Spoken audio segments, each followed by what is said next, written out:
Hi hello ಎಲ್ರಿಗೂ ನಮಸ್ಕಾರ. Welcome back to my channel. ನಾನಿವತ್ತು ಬೆಳಿಗ್ಗೆಯಿಂದನೇ ವ್ಲಾಗ್ನ ಶುರು ಮಾಡ್ತಾ ಇದ್ದೀನಿ. ಹೇಗಿದ್ರು ಕೆಲ್ಸಕ್ಕೆ ಹೋಗ್ತಾ ಇಲ್ಲ, ಸೊ ಹಾಗಾಗಿ ಏನಾದರೂ ಒಂದು ವರ್ಕ್ ಮಾಡೋಣ ಮನೆಯಲ್ಲೇ ಅಂತ ಹೇಳ್ಬಿಟ್ಟು ಮಾಡ್ತಾ ಇದ್ದೀನಿ. ಅಂದರೆ ಬೇರೆ ವರ್ಕ್ ಅಲ್ಲ, ಮನೆ ಕೆಲಸನೇ. ಅರುಣ್ ಬೆಳಗ್ಗೆ ಎದ್ದು ಅವ್ರು ಬೇಗ ಆಫೀಸ್ಗೆ ಹೋಗ್ಬಿಡ್ತಾರೆ. ಇನ್ನು ಅವ್ರು ತಿಂಡಿ ಎಲ್ಲ ಮಾಡಿಕೊಟ್ಟು ನಾನು ನೆಕ್ಸ್ಟ್ ವಿಡಿಯೋ ಸ್ಟಾರ್ಟ್ ಮಾಡ್ತಾ ಇದ್ದೀನಿ. ನನ್ನ ಇವತ್ತು ಯಾವ ವಿಡಿಯೋ ಮಾಡೋಣ ಅಂತ ಅಂದ್ಕೊಂಡಿದ್ದೀನಿ ಅಂದರೆ, ನನ್ನ ಪುಟ್ಟು ಫ್ರಿಡ್ಜ್ ಇದೆ. ಆ ಪುಟ್ಟು ಫ್ರಿಡ್ಜ್ನ ಹೇಗೆ ಅರೇಂಜ್ ಮಾಡ್ಕೊತೀನಿ ಅಂತ ಹೇಳ್ಬಿಟ್ಟು ಈ ವಿಡಿಯೋದಲ್ಲಿ ನಾನು ತೋರಿಸ್ತೀನಿ. ನಾನು ಇದುವರೆಗೂ ಏನು ವೆಜಿಟೇಬಲ್ಸ್ನ ತೊಗೊಂಡು ಬರ್ತೀನೋ, ಫ್ರೂಟ್ಸ್ನ ತೊಗೊಬರ್ತೀನೋ ಅದನ್ನೆಲ್ಲ ಹಾಗಾಗಿ ಕವರಲ್ಲಿ ಇಟ್ಟು ಎಲ್ಲ ಮೆಸ್ಸಿ ಆಗಿದೆ. ಸೊ ಇವತ್ತು ಅದನ್ನೆಲ್ಲ ನೀಟಾಗಿ ನನ್ನ ಪುಟಾಣಿ ಫ್ರಿಡ್ಜ್ನ ನೀಟಾಗಿ ಅರೇಂಜ್ ಮಾಡ್ಕೊಳ್ಳೋಣ ಅಂತ ಹೇಳ್ಬಿಟ್ಟು ಫ್ಲಿಪ್ಕಾರ್ಟಿಂದ ಕೆಲವೊಂದಿಷ್ಟು ಫ್ರಿಡ್ಜ್ ಕಂಟೈನರ್ಸ್ನ ನಾನು ತರಿಸಿದ್ದೀನಿ. ಸೊ ಅದನ್ನು ಹೇಗೆ ಅರೇಂಜ್ ಮಾಡ್ಕೊಳ್ಳೋದು ಅಂತ ಹೇಳ್ಬಿಟ್ಟು ನಾನು ಈ ವಿಡಿಯೋದಲ್ಲಿ ತೋರಿಸ್ತೀನಿ. ಈ ವಿಡಿಯೋ ನಿಮಗೆ ಯೂಸ್ಫುಲ್ ಆಗುತ್ತೆ ಅಂತ ಅಂದ್ಕೊಂಡಿದ್ದೀನಿ. ಯಾಕಂದರೆ ನೀವು ಮೊದಲೆಲ್ಲ ಯೂಸ್ ಮಾಡಿರ್ತೀರ, ಆದರೆ ನಾನು ಯಾವ ಥರ ಏನು ಅರೇಂಜ್ ಮಾಡ್ಕೋತೀನಿ ಅಂತ ಹೇಳ್ಬಿಟ್ಟು ನಾನಿವತ್ತು ನಿಮಗೆ ತೋರಿಸ್ತೀನಿ. ಬಿಫೋರ್ ಹೇಗಿತ್ತು, ಆಫ್ಟರ್ ಹೇಗೆ ನನ್ನ ಫ್ರಿಡ್ಜ್ ನೀಟಾಗಿ ಕಾಣಿಸ್ತಿದೆ ಅಂತ ಹೇಳ್ಬಿಟ್ಟು ನಾನು ನಿಮಗೆ ಈ ವಿಡಿಯೋದಲ್ಲಿ ತೋರಿಸ್ತೀನಿ. ನಾನಿವಾಗ ಫ್ಲಿಪ್ಕಾರ್ಟಿಂದ ಪಾರ್ಸಲ್ ತರಿಸಿದ್ದೀನಿ. ಇದ್ರ ಕಂಟೈನರ್ಸ್ಗಳನ್ನೆಲ್ಲ ಇವಾಗ ಓಪನ್ ಮಾಡಿ ಅದನ್ನು ನೀಟಾಗಿ ವಾಶ್ ಮಾಡಿ ನೆಕ್ಸ್ಟು ಅದಕ್ಕೆ ವೆಜಿಟೇಬಲ್ಸ್ನೆಲ್ಲ ತುಂಬಿ ಇಡೋಣ. ಓಕೆ, ತಡ ಮಾಡೋದು ಬೇಡ, ಈ ವಿಡಿಯೋನ ಶುರು ಮಾಡೋಣ. ಇನ್ನೂ ಯಾರು ನನ್ನ ಚಾನಲ್ನ ಸಬ್ಸ್ಕ್ರೈಬ್ ಮಾಡದೆ ನೋಡ್ತಿದ್ದೀರಾ, ಪ್ಲೀಸ್ ಸಬ್ಸ್ಕ್ರೈಬ್ ಆಗಿ. ಹಾಗೆಯೇ ಈ ವಿಡಿಯೋ ನಿಮಗೆ ಯೂಸ್ಫುಲ್ ಆಗುತ್ತೆ ಅಂತ ನಾನು ಅಂದ್ಕೊಂಡಿದ್ದೀನಿ, ಹಾಗಾಗಿ ಕೊನೆವರೆಗೂ ಸ್ಕಿಪ್ ಮಾಡದೆ ನೋಡಿ, ಓಕೆನಾ. ಈ ಕಂಟೈನರ್ಸ್ನ ನಾನು ಫ್ಲಿಪ್ಕಾರ್ಟಿಂದ ತರಿಸಿರೋದು. ಇದು ಪ್ಯಾಕ್ ಆಫ್ 5. ಇದಕ್ಕೆ 249 ಆಯಿತು. ಸಾರಿ, 249 287 ಆಯಿತು ಅಂತ ಅನ್ಕೋತೀನಿ. ತುಂಬ ವರ್ತ್ ಇದೆ ಅಂತ ಅನ್ನಿಸ್ತು. ನೋಡ್ತಿರ್ಬೋದು ಬಾಕ್ಸು.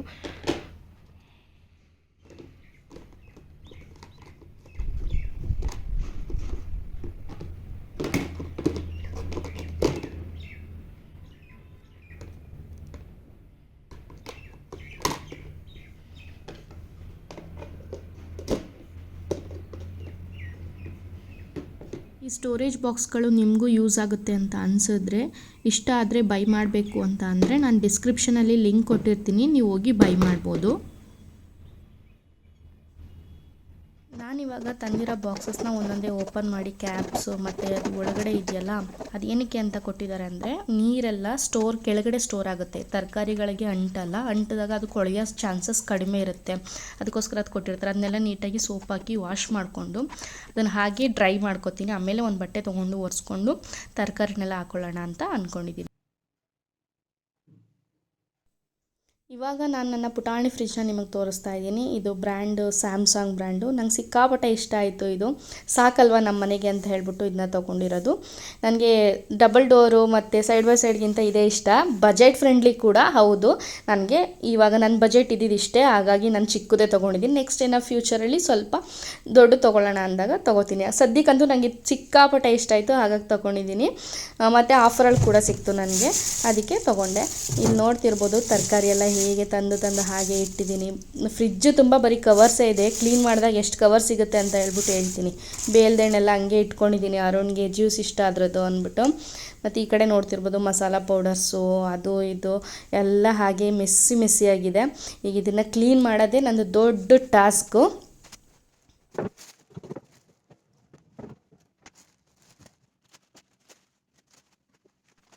ಇವಾಗ ನಾನು ತರಕಾರಿ ಎಲ್ಲ ಒಂದೇ ಕವರಲ್ಲಿ ಹಾಕಿಟ್ಟಿರ್ತೀನಲ್ವ, ತಗೊಂಡು ಬರಬೇಕಿದ್ರೆ ಅವ್ರೇನು ಸಪ್ರೇಟ್ ಕವರ್ಗೆ ಹಾಕ್ಕೊಡಲ್ಲ ಅಲ್ವಾ. ಹಾಗಾಗಿ ಎಲ್ಲನೂ ಸಪ್ರೇಟ್ ಮಾಡಿ ಇಟ್ಕೊತಿದ್ದೀನಿ. ಕೊತ್ತಂಬರಿ ಸೊಪ್ಪು ಮತ್ತು ಟೊಮೊಟೊ, ನಿಂಬೆಹಣ್ಣು ಮತ್ತು ಯಾವುದು ಬೆಂಡೆಕಾಯಿ, ಸೌತೆಕಾಯಿ ಎಲ್ಲನೂ ಬೇರೆ ಬೇರೆ ಇರ್ತದೆ. ನಿಂಬೆಹಣ್ಣು ಸುಮಾರು ಮನೆ ಲಾಸ್ಟ್ ಟೈಮ್ ತಗೊಂಡು ಬಂದಿದ್ದು, ಅದು ಇನ್ನೂ ಹಾಗೆ ಇಟ್ಕೊಂಡಿದ್ದೀನಿ. ಎಷ್ಟು ಚೆನ್ನಾಗಿದೆ ಗೊತ್ತಾ, ನಿಜ ತುಂಬ ಏನೋ ಜಾಸ್ತಿ ರಸ ಬರುತ್ತೆ ಅದರಲ್ಲಿ. ಇಷ್ಟೇ ಚಿಕ್ಕದಾಗಿದೆ, ತುಂಬ ರಸ ಬರುತ್ತೆ. ಒಂದು ನಿಂಬೆಹಣ್ಣಿಂದ ಒಂದು 4-5 ಜನಕ್ಕೆ ಜ್ಯೂಸ್ ಮಾಡ್ಬೋದು. ಇವಾಗ ನಾನು ವೆಜಿಟೇಬಲ್ಸ್ನೆಲ್ಲ ಉಪ್ಪು ಹಾಕಿ ತೊಳ್ಕೊತಾ ಇದ್ದೀನಿ. ಮೊದಲಿಗೆ ಕ್ಯಾರೆಟು, ಬೀಟ್ರೋಟು ಮತ್ತು ಸೌತೆಕಾಯಿ, ನಿಂಬೆಹಣ್ಣೆಲ್ಲನೂ ನೀಟಾಗಿ ತೊಳ್ಕೊಂಡು, ಆಮೇಲೆ ಟೊಮೊಟೊ ಎಲ್ಲನೂ ಒಂದು ಕಾಟನ್ ಬಟ್ಟೆ ಹಾಕಿ ಅದನ್ನು ಒಣ ಹಾಕ್ತೀನಿ. ಯಾಕಂದರೆ ನೀರೆಲ್ಲ ಹೋಗ್ಬಿಡ್ಲಿ ಅಂತ ಹೇಳ್ಬಿಟ್ಟು. ಇಲ್ಲಾಂದರೆ ನೀರು ಇದ್ದಂಗೆ ಹಾಕಿದ್ರೆ ಅದೆಲ್ಲ ಕೊಳ್ತೋಗ್ಬಿಡುತ್ತಲ್ವ. ಹಾಗಾಗಿ ಎಲ್ಲ ನೀಟಾಗಿ ಬಟ್ಟೆ ಎಲ್ಲ ಅಂಟ್ಕೋಬೇಕದು. ಹಾಗೆ ಮಾಡ್ತಾಯಿದ್ವಿ. ಈಗ ಹಸಿಮೆಣ್ಸಿಕಾಯಿ ಎಲ್ಲ ತೊಟ್ಟೆಲ್ಲ ತೆಗೆದು ಇಟ್ಕೊಂಡ್ರೆ ತುಂಬ ದಿನ ಬಾಳಿಕೆ ಬರುತ್ತೆ. ಹಾಗಾಗಿ ಇಟ್ಟರೆ ಅದು ಬೇಗ ಕೊಳ್ತೋಗ್ಬಿಡುತ್ತೆ. ಅದು ತುದಿಯಲ್ಲಿ ಎಲ್ಲ ಬೇಗ ಕೊಳ್ತೋಗುತ್ತೆ.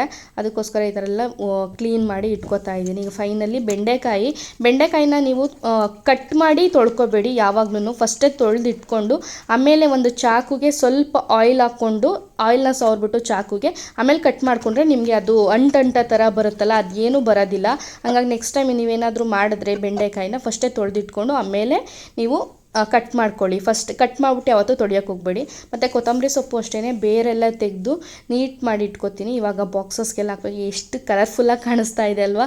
ನಾನು ಇಷ್ಟೊಂದು ತರಕಾರಿ ತೊಗೊಬರ್ತೀನಿ ಅಂತ ನನಗೆ ಗೊತ್ತೇ ಆಗೋದಿಲ್ಲ. ಈ ಥರ ಕ್ಲೀನ್ ಮಾಡಿದಾಗಲೇ ಗೊತ್ತಾಗೋದು. ಇಲ್ಲಾಂದರೆ ಅಲ್ಲಲ್ಲೇ ಇಟ್ಕೊಂಡು ಅಲ್ಲೇ ಕ್ಲೀನ್ ಮಾಡಿಕೊಂಡು ಮತ್ತು ಅಲ್ಲಲ್ಲೇ ಇಟ್ಬಿಡ್ತೀನಿ, ಮೆಸ್ಸಿಯಾಗಿ ಕಾಣಿಸುತ್ತೆ. ಈ ಸಲ ಮಾತ್ರ ನಾನು ಅದಕ್ಕೋಸ್ಕರನೇ ಈ ಥರ ಬಾಕ್ಸಸ್ ತರಿಸಿದ್ದು. ಇಲ್ಲಾಂದರೆ ನನ್ನ ಫ್ರಿಜ್ ನೋಡೋಕ್ಕಾಗ್ತಿಲ್ಲ. ಮೊದಲೇ ಪುಟಾಣಿ ಫ್ರಿಜ್ಜು, ನಾನು ಈ ಥರ ಎಲ್ಲ ಅಲ್ಲಲ್ಲೇ ಇಟ್ಕೊಂಡ್ರೆ ಜಾಗನೇ ಸಾಕಾಗೋದಿಲ್ಲ. ನಾನು ಅನ್ಕೋತಿರ್ತೀನಿ, ಅರುಣ್ ಹೇಳ್ತಾರೆ ಇಷ್ಟು ಚಿಕ್ಕ ಫ್ರಿಜ್ಜು ಸಾಕು ಅಂತ ಹೇಳಿದೆ, ಇವಾಗ ನೋಡಿದ್ರೆ ಇಷ್ಟೊಂದೆಲ್ಲ ತುಂಬಿದೆಯಾ, ಹೆಂಗೆ ಜಾಗ ಸಾಕಾಗಲ್ವಲ್ಲ ಅಂತ ಹೇಳ್ತಾರೆ. ಅದಕ್ಕೆ ಇಲ್ಲ ನಾನು ಕ್ಲೀನ್ ಮಾಡ್ತೀನಿ ರೀ ಅಂತ ಹೇಳ್ಬಿಟ್ಟು ಇವಾಗ ಕ್ಲೀನ್ ಮಾಡ್ಕೋತಾ ಇದ್ದೀನಿ. ಫಸ್ಟ್ಗೆ ಹಸಿಮೆಣ್ಸಿಕಾಯಿ ಮತ್ತು ನಿಂಬೆಹಣ್ಣು, ಯಾಕಂದರೆ ಜಾಗ ಇತ್ತಲ್ಲ, ಸೊ ಹಂಗಾಗಿ ಅದರಲ್ಲೇ ಇದು ಮಾಡೋಣ, ಅಡ್ಜಸ್ಟ್ ಮಾಡೋಣ ಅಂತ ಅಂದ್ಕೊಂಡು ಹಾಕ್ತಾಯಿದ್ದೀನಿ. ಫಸ್ಟಿಗೆ ನೋಡಿದಾಗ ಅಯ್ಯೋ ಇದು ಸಾಕಲ್ವಾ ಅಂತ ಅನಿಸುತ್ತೆ ಬಾಕ್ಸಸ್ಸು, ಬಟ್ ಇಲ್ಲಿ ತರಕಾರಿ ನೋಡಿದ್ರೆ ಈ ಬಾಕ್ಸಸ್ ಸಾಕಾಗೋದಿಲ್ಲ. ಫಸ್ಟ್ಗೆ ಕೊತ್ತಂಬರಿ ಸೊಪ್ಪು ಹಾಕಿದೆ, ಮತ್ತೆ ತೆಗೆದುಬಿಟ್ಟೆ ಅದನ್ನು. ಆಮೇಲೆ ಬೇರೆ ಬಾಕ್ಸ್ಗೆ ಮೊದಲೇ ಇತ್ತಲ್ಲ ಆಲ್ರೆಡಿ, ಆ ಬಾಕ್ಸಸ್ಗೆ ಹಾಕಿ ಇಡ್ತಾ ಇದ್ದೀನಿ. ಇದು ಅಷ್ಟೇ ಮೊದಲೇ ಒಂದು ಬಾಕ್ಸ್ ಇತ್ತು. ರಿಮೈನಿಂಗ್ ಏನು ವೆಜಿಟೇಬಲ್ಸ್ ಉಳ್ಕೊಳ್ಳುತ್ತೋ ಅದನ್ನೆಲ್ಲ ಬೇರೆ ಬಾಕ್ಸಸ್ಗೆ ಹಾಕ್ತಾಯಿದ್ದೀನಿ. ಮತ್ತು ಕರಿಬೇವು ಸೊಪ್ಪು ಮತ್ತು ಇದು ಬಟಾಣಿ, ಹಸಿ ಬಟಾಣಿ, ಅದನ್ನ ಕ್ಲೀನ್ ಮಾಡಿ ಇಟ್ಕೊಂಡಿದ್ದೆ, ಅದನ್ನು ಒಂದು ಬಾಕ್ಸ್ಗೆ ಹಾಕಿ ಇಟ್ಕೊತಿದ್ದೀನಿ. ಮತ್ತು ಫ್ರಿಜ್ನ ನಾನು ಇಲ್ಲಿ ಯಾವುದೇ ರೀತಿ ಲಿಕ್ವಿಡ್ನ ಯೂಸ್ ಮಾಡ್ತಿಲ್ಲ, ಜಸ್ಟ್ ಒಂದು ಹಸಿ ಬಟ್ಟೆಯಲ್ಲಿ ಅಂದರೆ ಒದ್ದೆ ಬಟ್ಟೆಯಲ್ಲಿ ಕ್ಲೀನ್ ಮಾಡ್ಕೋತಾ ಇದ್ದೀನಿ. ನೆಕ್ಸ್ಟ್ ಟೈಮ್ ಏನಾದರೂ ನಾನು ಲಿಕ್ವಿಡ್ ಯೂಸ್ ಮಾಡಿದ್ರೆ ಹೇಳ್ತೀನಿ. ಸದ್ಯಕ್ಕೆ ನನಗೆ ಗೊತ್ತಿಲ್ಲ ಯಾವ ಥರ ಲಿಕ್ವಿಡ್ ಯೂಸ್ ಮಾಡಬೇಕು ಅಂತ ಹೇಳ್ಬಿಟ್ಟು. ಫ್ರೀಝರಲ್ಲಿ ಬೇರೆ ಏನೂ ಇಟ್ಕೊಂಡಿರೋದಿಲ್ಲ ನಾನು, ಜಸ್ಟ್ ಕಾಳುಗಳು ಮತ್ತು ಐಸ್ ಕ್ಯೂಬ್ಸ್ ಇಟ್ಕೊಂಡಿರ್ತೀನಿ ಅಷ್ಟೇ. ನೀವು ಫಸ್ಟು ಫ್ರಿಜ್ನ ಕ್ಲೀನ್ ಮಾಡಬೇಕಿದ್ರೆ ಯಾವಾಗಲೂ ಫ್ರಿಜ್ ಆಫ್ ಮಾಡಿ ಕ್ಲೀನ್ ಮಾಡ್ಕೊಳ್ಳಿ. ಬೇಸಿಕ್ ಗೊತ್ತಿರುತ್ತೆ, ಆದರೂ ನಾನು ಸೇಫ್ಟಿ ಪರ್ಪಸ್ಗೆ ಹೇಳ್ತಾ ಇದ್ದೀನಿ ಅಷ್ಟೇ. ಇದೆಲ್ಲ ಎಷ್ಟು ಬೇಗ ಕೊಳೆ ಆಗಿಬಿಡುತ್ತೆ ಅಂತ ಹೇಳಿದ್ರೆ, ಎಷ್ಟೇ ಕ್ಲೀನ್ ಮಾಡಿದ್ರೂ ಕೂಡ ಅದು ವೈಟ್ ಮೇಲೆಲ್ಲ ಕರೆ ನಿಂತ್ಕೊಂಡಿರುತ್ತೆ. ಹಾಗಾಗಿ ಅವಾಗ ಕ್ಲೀನ್ ಮಾಡ್ಕೊಂಡ್ರೇ ಬೆಸ್ಟು. ಮತ್ತು ಅದು ಏನು ವೆಜಿಟೇಬಲ್ ಬಾಕ್ಸ್ ಏನಿದೆ ಅದನ್ನು ನನಗೆ ಹ್ಯಾಂಡಲ್ ಮಾಡೋದೇ ಕಷ್ಟ ಆಗಿಬಿಡುತ್ತೆ ಒಂದೊಂದು ಸಲ ಅಂತೂ. ಎಲ್ಲಿ ಬೀಳಿಸ್ಬಿಡ್ತೀನೋ ಒಡೆದಾಕ್ಬಿಡ್ತೀನೋ ಅಂತ ಅನ್ನಿಸ್ತಾ ಇರುತ್ತೆ. ಆದರೂ ಕೇರ್ಫುಲ್ಲಾಗಿ ನೀಟಾಗಿ ಕ್ಲೀನ್ ಮಾಡ್ತಾ ಇದ್ದೀನಿ. ಇಲ್ಲೇನೋ ಕ್ಲೀನ್ ಆಯಿತು, ಇವಾಗೆಲ್ಲ ತೊಗೊಬಂದು ಜೋಡಿಸ್ಕೋಬೇಕಿದ್ರೂ ಅಷ್ಟೇ ನನಗೆ ಹೆವಿ ಕನ್ಫ್ಯೂಷನು. ಇದನ್ನ ಇಲ್ಲಿಡೋದ ಹಾಗೆ ಹೀಗೆ ಅಂತ ಸಿಕ್ಕಾಪಟ್ಟೆ ಕನ್ಫ್ಯೂಸ್ ಆಗ್ತಾ ಇರ್ತದೆ. ಫೈನಲಿ ಇವಾಗ ಜೋಡಿಸ್ಕೋತಾ ಇದ್ದೀನಿ. ಬಾಕ್ಸಸ್ ಎಲ್ಲ ತೊಗೊಂಡು ಬಂದು ನಿಧಾನಕ್ಕೆ, ಆದ್ರೂ ಇವಾಗ ಜೋಡಿಸ್ಕೊಂಡಿರ್ತೀನಿ. ಮತ್ತೆ ತರಕಾರಿ ಖಾಲಿ ಆದಾಗ ಮತ್ತೆ ಕ್ಲೀನ್ ಮಾಡಬೇಕಿದ್ರೆ ಹಾಗೆ ಮೆಸ್ಸಿ ಮಾಡ್ತಾ ಇರ್ತೀನಿ. ಅದಕ್ಕೆ ಅಂತಲೇ ಸ್ವಲ್ಪ ಟೈಮ್ ಇಡಬೇಕು ಫ್ರಿಜ್ ಕ್ಲೀನಿಂಗ್ ಅಂತಲೇ. ಈಗಲೂ ನೋಡಿ ಎಷ್ಟು ಕನ್ಫ್ಯೂಸ್ ಮಾಡ್ಕೋತಾ ಇದ್ದೀನಿ ಅಂದರೆ ಇದಿಲ್ಲಿಡೋದ ಅಂದ್ಕೊಂಡು ಮಾಡ್ತಾಯಿದ್ದೀನಿ. ಮತ್ತು ಕಾಯಿ ತೆಂಗಿನಕಾಯಿನ ನಾನು ಹಾಗೆ ಕಟ್ ಮಾಡಿ ಒಂದು ಬಾಕ್ಸ್ಗೆ ಹಾಕಿ ಇಟ್ಕೋತೀನಿ. ಮತ್ತು ಶುಂಠಿನೂ ಅಷ್ಟೇ ಸಿಪ್ಪೆ ತೆಗೆದು. ಇದು ಬೆಳ್ಳುಳ್ಳಿ ಏನಕ್ಕೆ ಇಟ್ಟಿದ್ದೀನಿ ಅಂತ ನಾನು ನಿಮಗೆ ನೆಕ್ಸ್ಟ್ ಹೇಳ್ತೀನಿ. ಅದರಲ್ಲಿ ಮೊಳಕೆ ಎಲ್ಲ ಬಂದಿದೆ, ಬೇರ್ ಬಂದಿದೆ.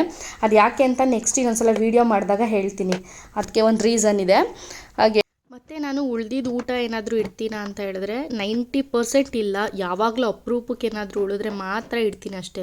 ನಾನು ಎಷ್ಟು ಬೇಕೋ ಅಷ್ಟೇ ಮಾಡ್ಕೋತೀನಿ. ಫುಡ್ ವೇಸ್ಟ್ ಮಾಡೋಕ್ಕೆ ನನಗೆ ಇಷ್ಟ ಇಲ್ಲ ಅಂತ ಮೊದಲೇ ಒಂದು ಸಲ ಹೇಳಿದ್ದೀನಿ. ದೋಸೆ ಹಿಟ್ಟು ಮಾತ್ರ ಉಳಿದಿತ್ತು, ಅದನ್ನು ಮಾತ್ರ ಇಟ್ಕೋತೀನಿ.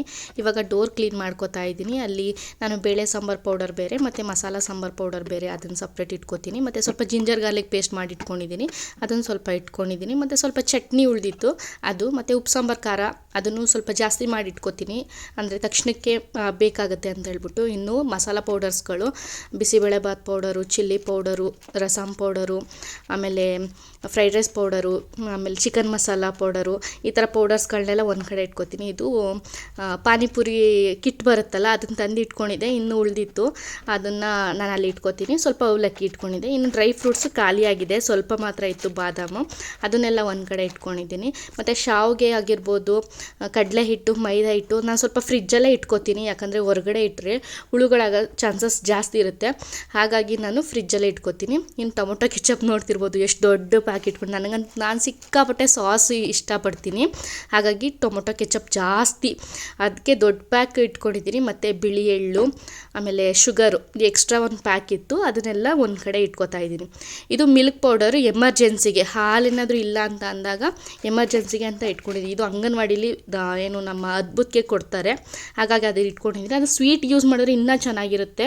ಮಸಾಲ ಪೌಡರ್ಸ್ ಇಟ್ಟಿದ್ದ ಜಾಗದಲ್ಲಿ ಮೊಟ್ಟೆಗಳನ್ನ ಇಟ್ಕೋಬೇಕು, ಆದರೆ ಮೊಟ್ಟೆ ಇರಲಿಲ್ಲ, ಹಾಗಾಗಿ ಅದನ್ನು ಇಟ್ಟಿದ್ದೀನಿ. ಮತ್ತು ಈ ಕಂಟೈನರ್ ಬಾಕ್ಸ್ಗಳಲ್ಲಿ ನೀವು ಮೀನು ಮತ್ತು ಮಾಂಸ, ಚಿಕನ್ನು, ಮಟನ್ನು ಅದನ್ನೂ ಬೇಕಾದರೆ ಸ್ಟೋರ್ ಮಾಡಿ ಇಟ್ಕೋಬೋದು.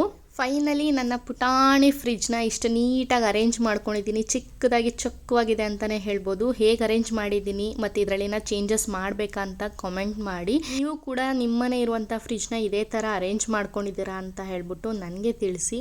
ಈ ವಿಡಿಯೋನ ಇಲ್ಲಿಗೆ ಮುಗಿಸ್ತಾ ಇದ್ದೀನಿ. ಈ ವಿಡಿಯೋ ಇಷ್ಟ ಆಯಿತು ಅಂತ ಹೇಳಿದ್ರೆ ಪ್ಲೀಸ್ ಲೈಕ್ನ ಮಾಡಿ, ಶೇರ್ ಮಾಡಿ, ಕಮೆಂಟ್ ಮಾಡೋದನ್ನ ಮಾತ್ರ ಮರಿಬೇಡಿ. ಇನ್ನೂ ಯಾರು ನನ್ನ ಚಾನಲ್ನ ಸಬ್ಸ್ಕ್ರೈಬ್ ಮಾಡಿಲ್ಲ ಪ್ಲೀಸ್ ಸಬ್ಸ್ಕ್ರೈಬ್ ಆಗಿ. ಇನ್ನೊಂದು ಹೊಸ ವಿಡಿಯೋ ಜೊತೆ ನಿಮಗೆ ಸಿಗ್ತೀನಿ. ಅಲ್ಲಿವರೆಗೂ ಟಾಟಾ, ಟೇಕ್ ಕೇರ್, ಬಾಯ್.